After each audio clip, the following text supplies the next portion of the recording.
Hello, and welcome to Season 7 of the Dementia Researcher ISTAART Relay podcast. In this series, members of the ISTAART's professional interest areas interview each other about their PIAs and the hot topics in their fields. Each guest then becomes the next episode's host, passing the conversation along from one researcher to the next.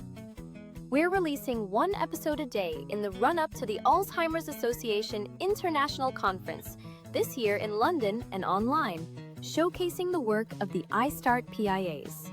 Thank you for listening.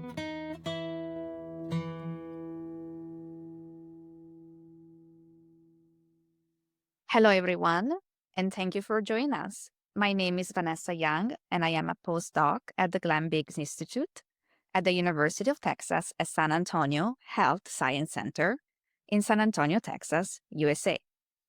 I am also the Communications Chair of the Technology and Dementia PIA. Today, I'm delighted to be talking with Lillian Morgado from the Health Policy PIA. Hi, Lillian, welcome. Can I start by asking you to introduce yourself? Sure. I'm Lillian Morgado. I'm a research coordinator at Georgia State University in Atlanta, Georgia, USA. And I am the communications chair on the Health Policy PIA. Very nice meeting you, Liliana.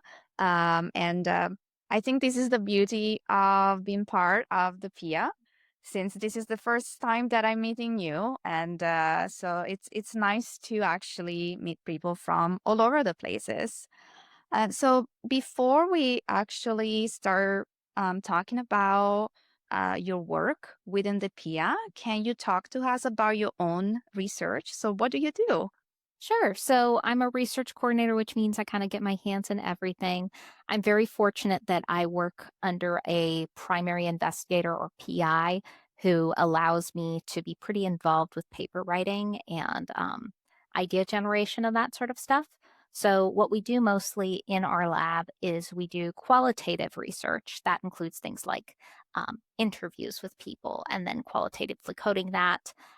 We've also done some work on legal epidemiology, and the subjects we look at are mostly having to do with things like aging, bioethics, and sort of the intersection of that with dementia and the best practices to move forward and make sure that science works for people the way that scientists want it to.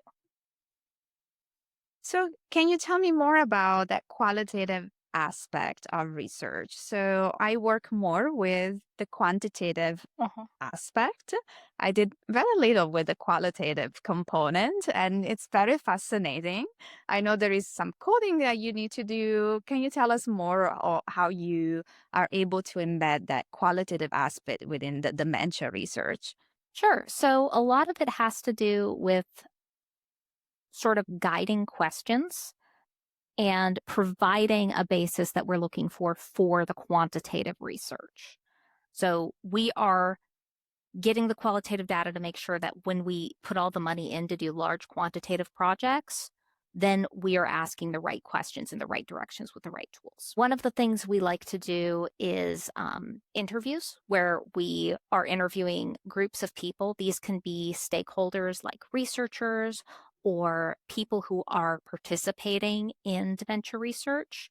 I recently had a paper that is just about to be published where I was interviewing lawyers and caregivers to people with dementia on their experiences with the legal system and people living with dementia. So you take these questions and you take the answers that people give to you and you try to look through them for common themes. And from that, you're able to figure out sort of the overarching discussion and what is coming out in a way that you can't, and with a richness that you can't always find with quantitative data. So it's really rewarding when you're able to find an answer to a question you were asking or an answer to a question you didn't even know you needed to be asking. Absolutely. I think that is very fascinating, and it really speaks on that ability to then really tailor the future research on that co-design. You're really working with the people for the people and not just with what we have in mind so that we can better help the community that we serve. During these qualitative design studies that you had, has been any specific themes that you would like to share with us that maybe come out a little bit more? For example, here in South Texas, we have been focusing a little bit in the past years on that socioeconomic status that might be related to also increase health disease burden is something that you have noticed in your community, for example.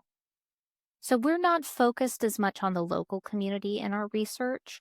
Depending on our project, sometimes it's national scale, and we've actually got an international project going on right now where we're speaking with international communities. And one of the things that was really interesting to me in my research with the attorneys and the caregivers was seeing just exactly how important of a role caregivers played when a person with dementia is in a position where they might be arrested or could have to interact with the justice system, and how important that caregiver is to making sure that there is an okay outcome, and even just making sure that people are aware this person has dementia. So that's led me to a new line of research where I'm thinking about, what do we do if someone doesn't have that caregiver? How do we make sure that they don't get caught up in the justice system? That sort of thing. Absolutely. And that is indeed an important work because not everybody has a caregiver who is available or can be available 24 hours 7. Thinking more broadly of your research within your sphere, what are the really hot topics or exciting area in your field at the moment? I would say the two biggest ones we're looking at are probably going to be AI or artificial intelligence. So everybody wants to talk all about that. And then also blood-based biomarkers are a really exciting topic because, well, the science, the bench science is really cool on that side. But then you have to talk about, how do we get this information to people? What tests are used for what? How do we communicate what these mean to patients and research participants in ways that make sure that it's given to them in the most useful way possible? That sort of stuff. I think AI and the blood-based biomarkers are probably the two hottest things that I'm aware of right now.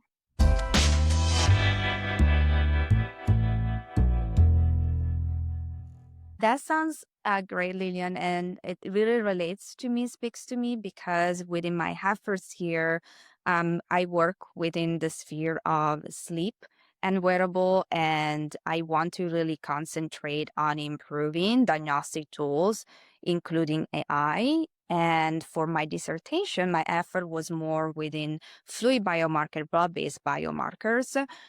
But I really hear your voice, and I generally wanted to ask you from your expertise, what can we do to get better at speaking that health policy language? I think in some ways it is not necessarily scientists' job to be able to communicate that directly. But I do think it's important to be aware of the potential benefits and misuses, as well as a little bit, or have a friend who knows what the legal landscape is for what you are trying to do. So if you are trying to implement something, what legal protections are there in place if it goes wrong? How could bad actors use it? And also, what is the emerging legislation or things that policymakers are looking at doing to put these things into place? These are all things that are good to either keep in the back of your mind or have someone on hand who has a good sense of those things.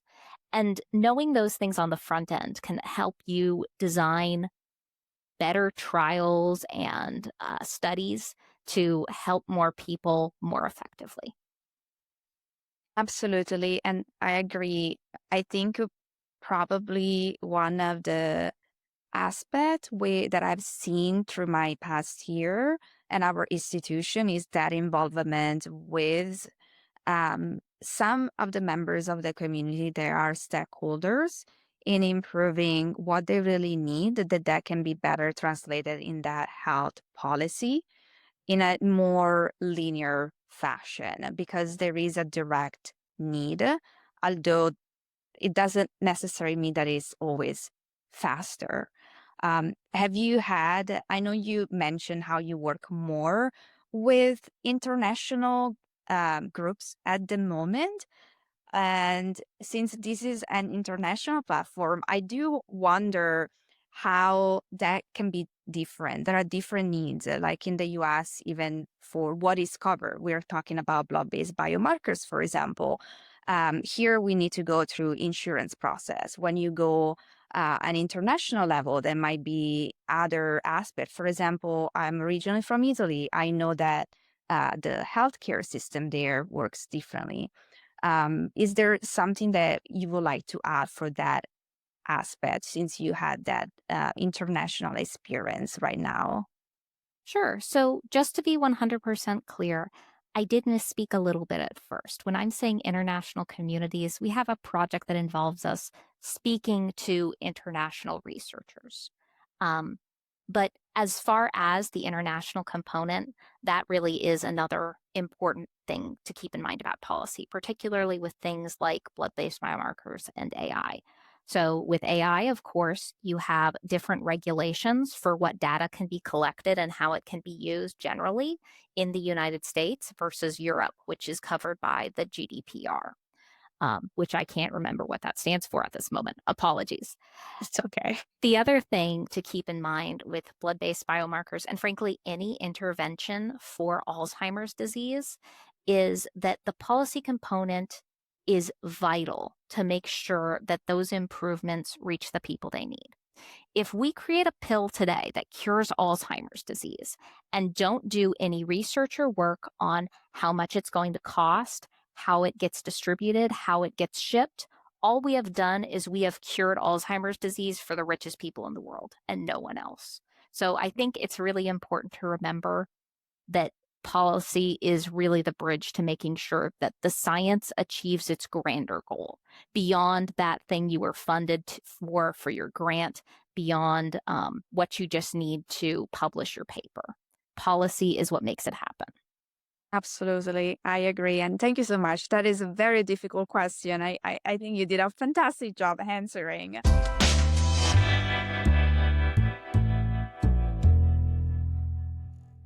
With respect to all the wonderful job that you are doing, how does the work of your PIA is able to support your field of research? I would say our PIA is a really great opportunity to talk to people internationally. We've got some folks across who've worked in Asia, in Australia, in Europe, all who are involved in the PIA. And as you can imagine, those policy landscapes and the history and the risk profiles of everyone in all those regions is wildly different. So, knowing those other perspectives and being able to communicate with people is a really cool opportunity to be able to learn without having to do things yourself. The other really great thing I love about the PIA is it does offer some really great opportunities for publication. We had a working group that published something earlier this year on bridging research policy and practice, which was really exciting. I was not a part of it, but I was able to listen in on some of the meetings, and it was really cool to hear everyone going through all these international plans for Alzheimer's disease and seeing how different countries are approaching things for dementia care. That was a really cool experience. Is there something that really stayed with you from that meeting on how each country is approaching that dementia care part? Since we were talking about that aspect, the question prior, is there something you would like to share with our audience with that regard? Nothing super specific, but just that it was very heartening to see how many different people in different places are working hard on such an important issue and who recognize that this is not something that is contained by borders. This is something that affects people all over the world, and it requires an international approach to tackle it. Absolutely. And so I know that if you go through all the podcasts that we have available, each one of us has a different story on how they joined their PIA. So what brought you to the PIA? How did you get involved? When I was working under my PI as a graduate research assistant, she had mentioned that they were looking for some more members and some folks to be the early career researcher on the executive committee. And I thought, well, I'm pretty early, which very early considering I still didn't have my MPH.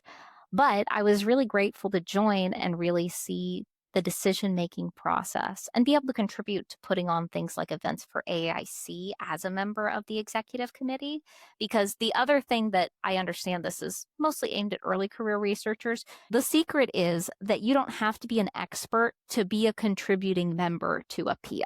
You just have to be willing to put the time and energy in, and that you can make a huge difference. Absolutely. And with you, I agree.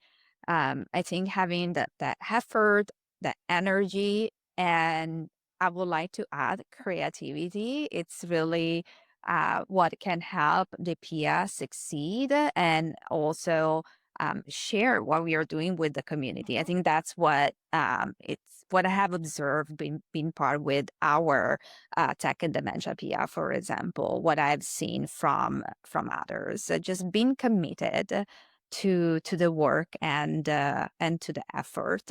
I don't know if you have seen the same experience in with your health policy with other collaborators there.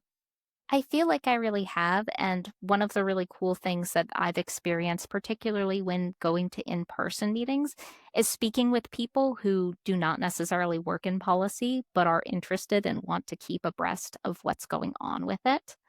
And that's always really nice because, the policy people, we know what's going on with the policy, but we don't always know what's going on directly with the very sciencey, the bench research sort of stuff. So it's cool to have someone to anchor us in that information. No, absolutely. And that's why it's wonderful to meet and collaborate. I think these collaboration now are growing. And for example, I think our two peers should do something together, a session on the policy and the implication of the digital biomarkers, for example, because the people building these tools and the people thinking about access and insurance almost never share the same rooms, and the peers provide that opportunity, that space, and it's very unique to the Alzheimer Association. So it's very exciting. So thinking about the Alzheimer Association and the big Alzheimer Association International Conference coming up, what does your PIA have planned? And what are the aims for the upcoming year as a start? Will your PIA be doing anything at this year's AIC? And will you be presenting, attending? Will I see you in person?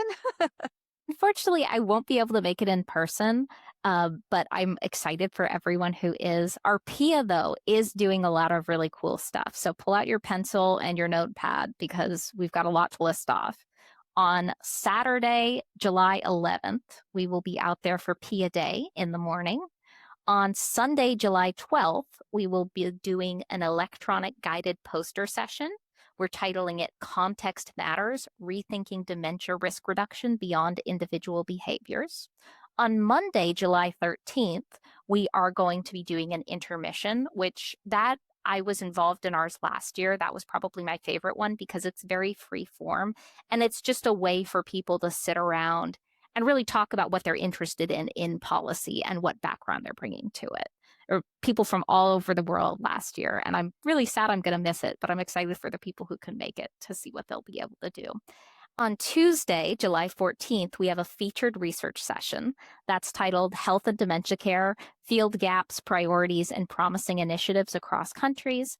And then on Wednesday, we will go ahead and collapse from exhaustion. Excellent. That sounds like a very, very busy time. Yes. Yeah, so I will definitely check this out. Can you tell me more about what usually your PIA does during the year beyond like the Alzheimer Association International Conference? What do you do? I'm curious to see what you do differently from our PIA, for example, to be engaged with the community. How do you communicate with the community and your audience, for example? Do you have any newsletter? Do you have any journal clubs? So what do you do? Anything new this year? Yeah, we actually did a journal club earlier this month where we did a little meet the authors, which was very cool. We usually how we handle things is after AAIC, we all get together and we think about what was great, were we so excited to talk about, and what did people seem interested in doing for the coming year? And then we take that and sort of roll that into our goals. So far, we've done a few webinars on different topics. Those are recorded and available on the iStart website. We did the journal club. We are preparing for our existing AAIC events. And then we also usually do a working group or try to aim towards a publication. We're a newer PIA, so we are trying to sort of get our feet over what we want to do as our routines, but we're always really passionate about the things that we do go forward with. So you say you're new. Do you know how many members you have at the moment? No, oh, tough question. I It's don't off the okay. top of my head, I'm sorry. No, it's okay. It was a tough question. And Mhm. I was like, I'll try and ask. So if I wanted to join your Uh-huh. PIA, so what shall I do? And is there any way for me to get involved at this time? Mhm. So at this time in the year, the best thing you're going to want to do is just keep your eyes open for what we're doing at AAIC. And if you want to join and you are interested in pursuing any research or doing any publications with the group, let us know. And we can roll those into our goals for the next year, and then we'll send out communication. Also, I apologize. One of the things you mentioned on your previous question was how we communicate with people. Our LinkedIn is the main one, our LinkedIn, and then also we make sure to include our events in the weekly iStart newsletter. Excellent. Thank you. No, thank you so much. That was wonderful to hear.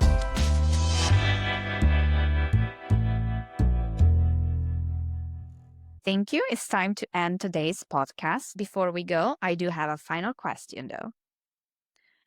What advice do you have for someone who is just learning about iStart, and how has it helped you and your career be involved in this iStart? Say my advice for anyone who is just learning about iStart is to join a PIA, anything you are tangentially interested in. You do not have to be an expert. And then also watch as many recordings as you can. They're right there. You can speed them up if you're pressed for time. And also see how you can contribute.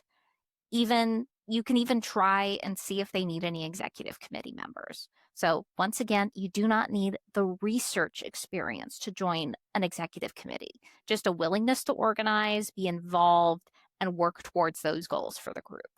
And being in there in the sauce, in the environment, is a really great way to meet new researchers, learn what the terrain of a field is, and the best ways that you can really move for your career to advance.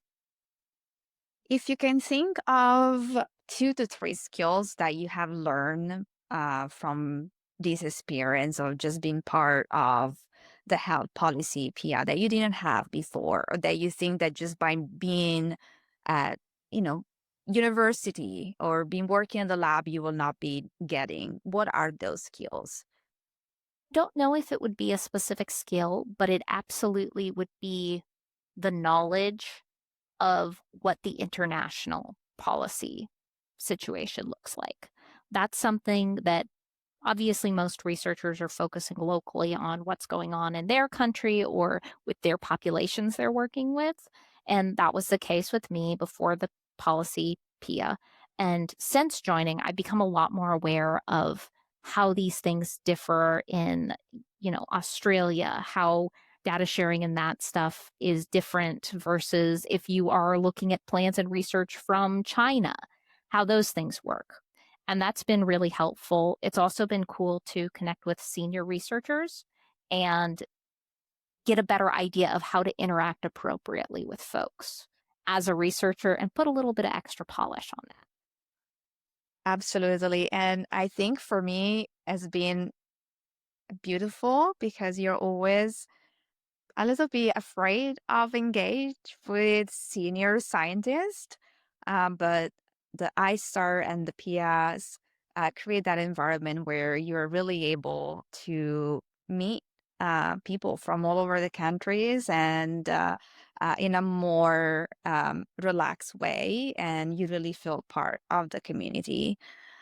So based on what you just said, that being in the PIAs really allow you to learn more about international policy. Shall we say that then be part of the PIA, it is relevant from everybody, regardless of whether you are from the US or you are from a country in Europe or Africa. Absolutely. So, in a lot of the work we do, even if it doesn't apply to absolutely every country, we do try to be aware of the importance of context and not assuming that one particular policy is the default policy. And we also try to make sure that what we're doing is we're looking at comparative things. So that way we can take those findings from different environments and apply them to new ones. I would say that yes, it's relevant whether you're in the US or you're in South Africa or wherever you are in the world, because everybody's doing things differently and everybody has great lessons to teach everyone. Excellent. I couldn't agree more. Thank you so much, Lillian, for taking the time to join us today. And thank you, everybody else, for tuning in and listening. You can find profiles on myself and my brilliant guest and information on how to become involved in the ISTAART on our website at dementiaresearchers.nihr.ac.uk and also at alc.org/ISTAART. There is a link in the show notes. I am Vanessa Young, and you have been listening to the Relay podcast from Dementia Researcher and Alzheimer Association. Hit subscribe on YouTube on your favorite podcast app to ensure you don't miss an episode. Thank you. Bye.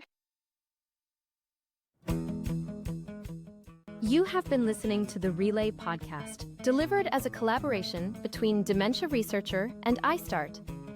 This podcast is made at University College London with generous funding from the NIHR, Race Against Dementia, Alzheimer's Association, Alzheimer's Research UK, and the Alzheimer's Society. Please like and subscribe and share your thoughts in the comments.